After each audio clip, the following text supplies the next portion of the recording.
With Tiago Splitter reportedly in Chicago yesterday for his in-person interview with the Chicago Bulls, the head coaching search is reaching its conclusion. It feels like very, very soon, with two more candidates left to interview for the Chicago Bulls. We're going to talk about what could happen after Tiago Splitter's in-person interview. We're talking about some draft updates as well as what could happen in the trades during the draft. And then we're also going to continue our series looking at the best pairings of draft picks. Today we're going to be talking about the potential pairing of Cam Boozer and Jayden Quaintance in the 2026 draft. We're going to get into all that plus more right after this.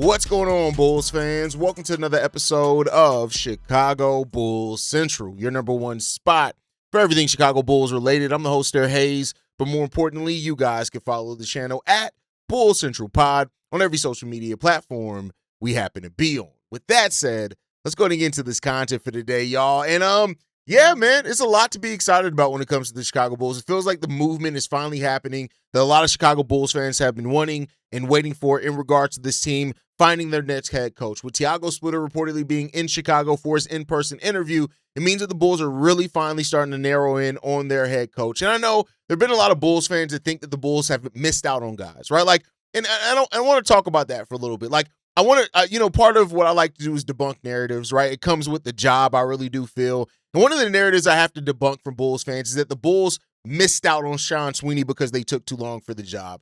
I said before, I completely get it why Bulls fans have that mindset because of what we've been through as Chicago Bulls fans. I completely understand it, right? So it's not that I don't understand it, but y'all got to realize that it's not 2K. It's not as simple as you make an offer to somebody and they take it and you're good because you made the offer, right? Like, Sean Sweeney is a guy that is on a team right now in the NBA Finals. It is not outside the realm of possibility and critical thinking to realize that Sean Sweeney probably preferred the Orlando Magic job because that roster is further along. And while Sean Sweeney does have a really good history of development, you don't have to do as much development. Sean Sweeney's coming from a team that's competing. It's not crazy to think he wants to continue competing, and therefore he took the job where it's closer than where the Chicago Bulls currently are. So this thought process that the Bulls missed out on Sean Sweeney because they took too long for the job, no. There's a lot out there, and it's, again, credible that it makes sense that Sean Sweeney, even if the Bulls, let's say the Bulls would have made him an offer. Let's say after they were so blown away that they made him an offer right after the virtual interview.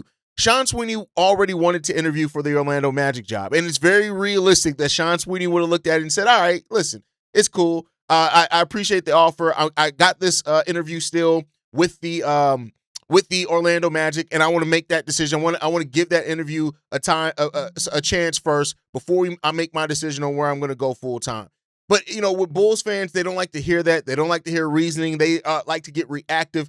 Got to calm down a little bit, y'all. Like I said, we didn't miss out on Sean Sweeney. Sean Sweeney took the job that's best for him and right for him, and I wish him the best in that. Except for when the Bulls take on the Orlando Magic. That's really what it comes down to for that one. So but with Tiago Splitter in the building, in Chicago, I hope that the Bulls really got a good feeling from it. And we probably won't hear how they felt about these in-person interviews for a couple of days. I wouldn't be surprised with, but we all know what Bryson Graham is looking for. All the candidates have something similar.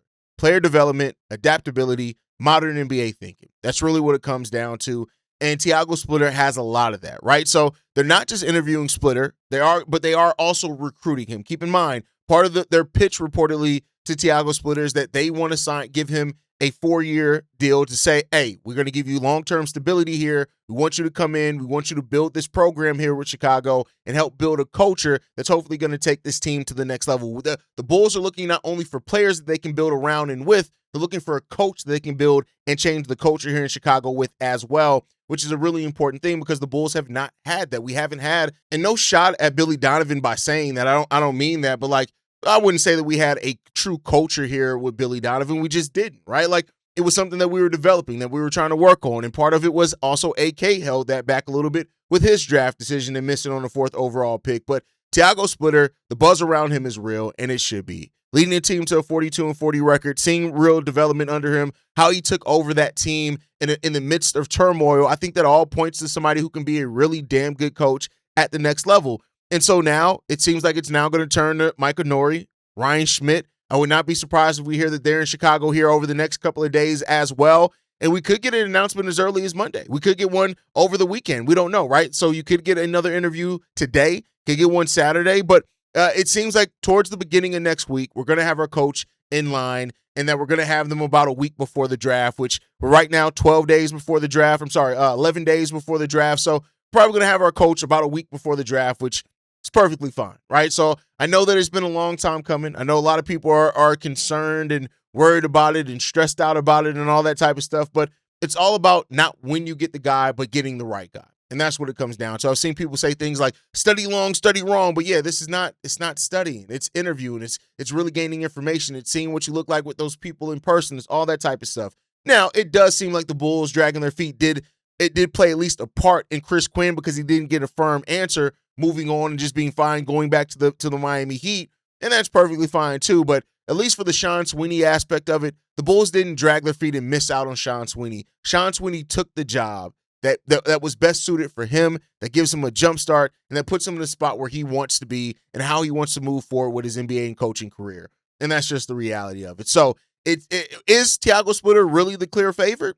We'll see. I think it's still wide open. Like I said, over on Locked On Bulls, as long as if Tiago Splitter was the clear favorite, if his interview went amazingly, they'd probably hire him. I think that the Bulls are going to get all these guys a shot. There's nothing to say Micah Nori can't come in and completely wow them in the in-person interview to where they say, oh, no, that's our guy. I wouldn't count out Ryan Schmidt. I think personally, right, not based off information, but personally I think it feels like he would be the guy that's kind of the outside looking in for Micah Nori and Tiago Splitter as the favorites, but you just never know what's going to happen, and we'll see where it leads the Chicago Bulls at. But Bryson Graham has at least earned for me to have faith in what he does until he does something wrong, and I'm looking at like, okay, well, you just ruined the faith I had in you. I'm going to trust that Bryson Graham is going to get it done. He's going to get the right guy in here, and that's the reality of it. So with that said, though, let's move on. You guys know I've been doing a new kind of segment here where I've been going and looking at the pairings that we could get in the draft. Now, I'm basing it off 4 and 15 because as it stands now, the Bulls have not moved up. And I think the only way that the Bulls move up in the draft is if their target falls. Now, there is some news on that as well, as we've heard now from multiple draft guys. Brett Siegel has said it, and other ones that Keaton Wagler, there's a legit chance he can fall to like number 8.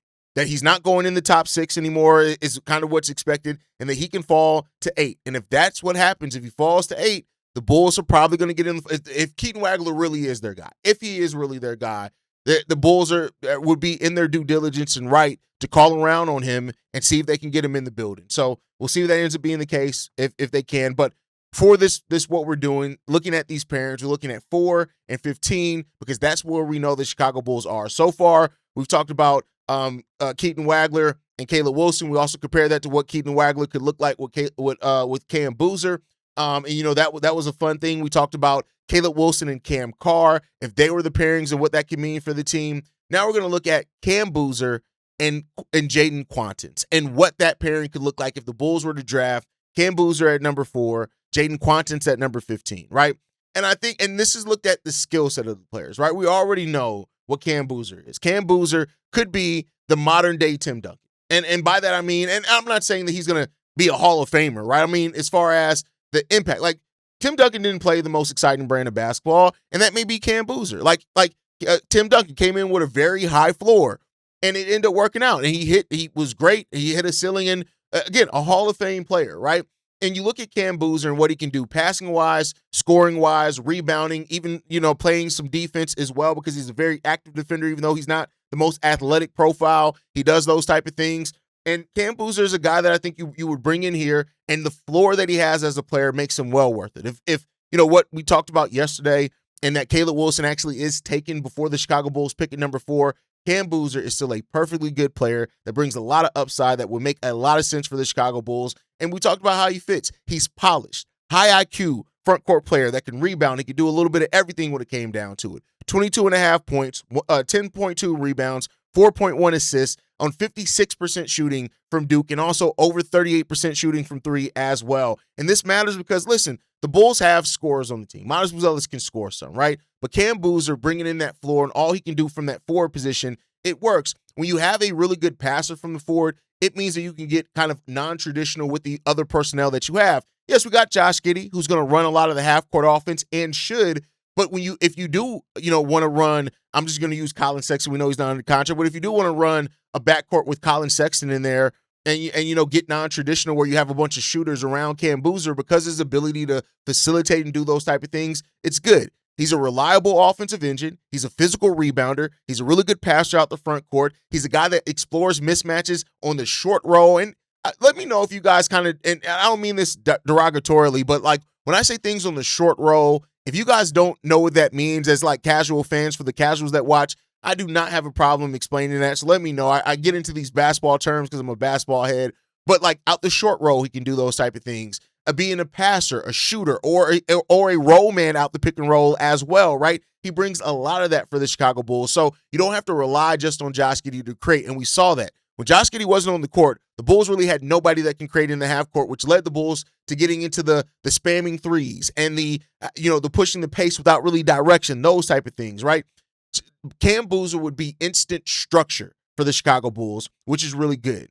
Then you look at Jayden Quaintance. Jayden Quaintance, I know people are going to talk about, oh my God, is he going to be a center, a 6'9" center and all this? Yes, Jayden Quaintance is going to be a center at the NBA level. He has the wingspan, he has the jumping ability, he has the wing. I already said the wingspan. The ability to protect the rim. He is your modern day. The Tankathon does list him at 6'10", 253 pounds with a 7'5" wingspan and a 9-foot standing reach. Guess what? That's a center. And it's only being 18.9 years old, so almost 19. Who's to say he doesn't do the Noah Essengate and grow another inch or so and actually gets to my Vince McMahon size queens out there, right? Some of y'all act like Vince McMahon with big men. It's a thing. Like the physical profile of Jayden Quaintance, it fits the profile of a modern center. The biggest question with Jayden Quaintance, as we talked about, is the health part of it, right?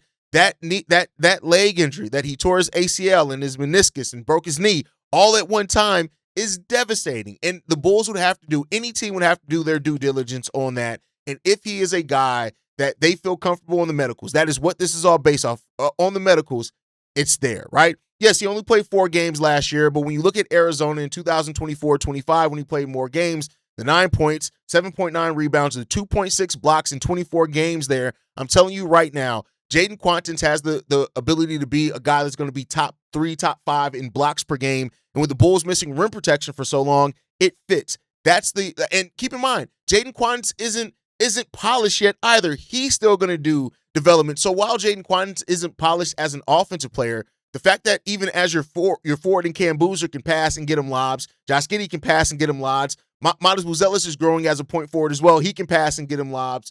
The defensive ability that he gives the Chicago Bulls would be there. He has elite length. The rim protection is crazy. The switchable front court, the ability to switch out on guards and do all that type of stuff, the vertical athleticism, he still has a crazy jump even despite that.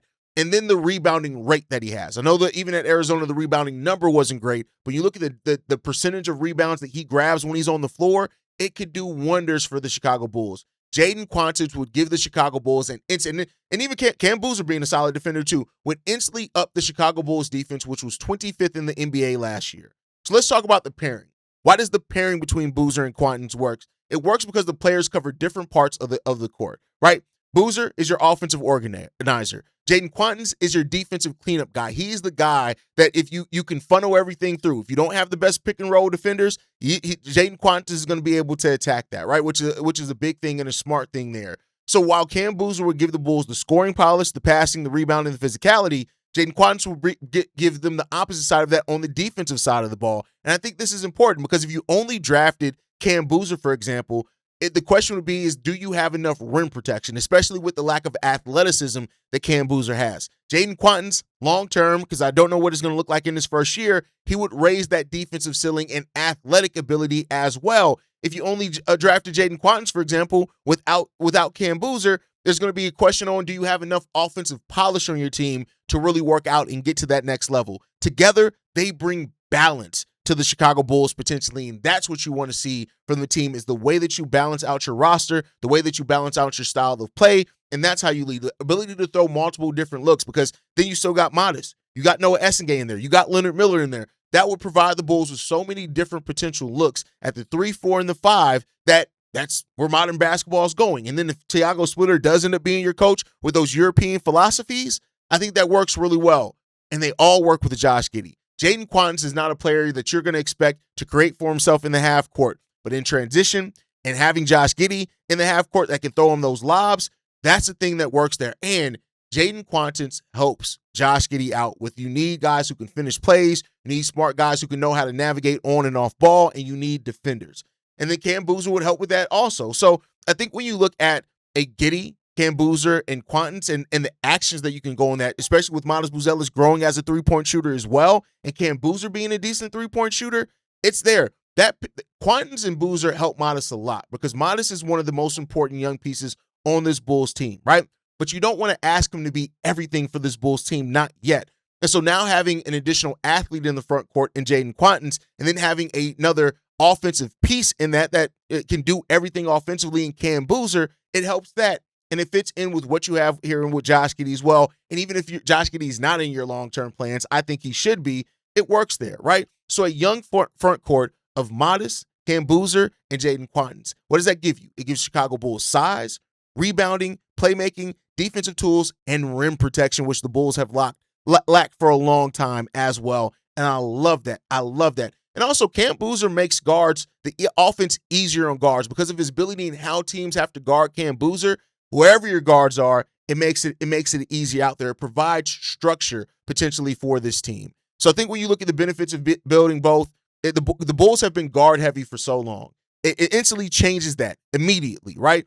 And instead of trying to build around a bunch of guards and hoping that the front court kind of figures it out, you have an elite actual foundation for your front court with Modest, Boozer, and Jayden Quaintance in there, and it does a lot in regards to that one. It also it blends high floor with high ceiling, and I think that's the thing that you look. Modest, still a really high ceiling. Jayden Quaintance, really high ceiling. Cam Boozer with a very high floor. It gets that, and so when you're able to get that, it's one of the smarter plays that you can balance out 4 and 15 as well. You take an at 4, a player that can anchor your offense, and then at 15, you're taking a player that can anchor your defense, and that balance of offense and defense, that's what you want to try to get to. That's the smart play in regards to it, and it adds so much flexibility when it comes down to it. So when you look at it, just to kind of wrap it all up, Cam Boozer and Jayden Quaintance will be the Bulls drafting both sides of the ball and building a modern front court along with Modest Buzelis. Cam Boozer would give them skill, strength, and offensive structure. Jayden Quaintance gives them the actual slap and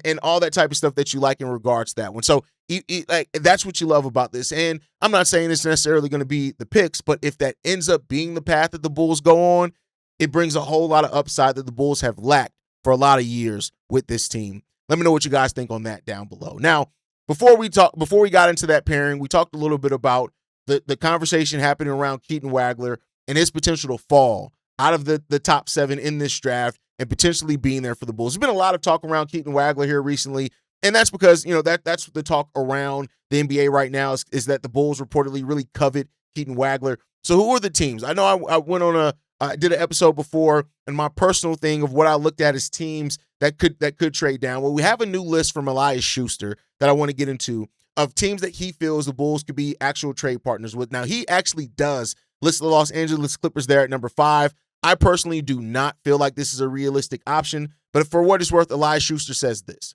There have been seemingly mixed reports about whether or not the Los Angeles Clippers would consider trading down. For what it's worth, the latest word from the Steinline is that they will likely stay put and have their eye on Illinois Keaton Wagler. It's probably in their best interest to snatch a top young player as they finally choose to pivot to last season's trade deadline by trading James Harden and Zubac for Darius Garland and Benedict Mathurin. At the same time, if their plan is to keep both those guards in town long term, they may be willing to move back for a haul of future assets. They could potentially target big man Morez Johnson and Heinz Steinbeck with the Bulls' 15 pick.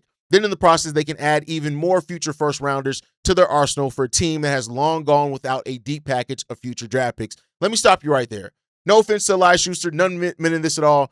The Bulls should not be sending multiple future first-round picks to move up in this draft. They just shouldn't. They shouldn't. And I get it that the talent that's there potentially, but the Bulls are way too early in their process, even if they do identify another player to give up multiple first future picks. But when I feel like there's going to be really good talent there at number 15, it'd be different if this was like a draft where you're like, most of the best talent is just in the top 10. No, there are legitimate talent that's going to be here at number 15 that could work for the Bulls. So I'm not against the Bulls moving up, but it has to be smart. And I don't know if that giving up multiple first-round picks to move up 10 spots is the smartest path for the Bulls. They're considering the talent in this draft. Now, one could say, well, Haize, 2027 and 28 aren't going to naturally be that deep. And I see that, and I understand that point, right? But I'll respond with this one. There's always players, even in what's projected to be a weak draft, that end up working out. You just got to scout right, and you got to have the right person that's leading the path. If we believe Bryson Graham is the right guy, I believe that he's going to be able to find some type of value even in weaker drafts.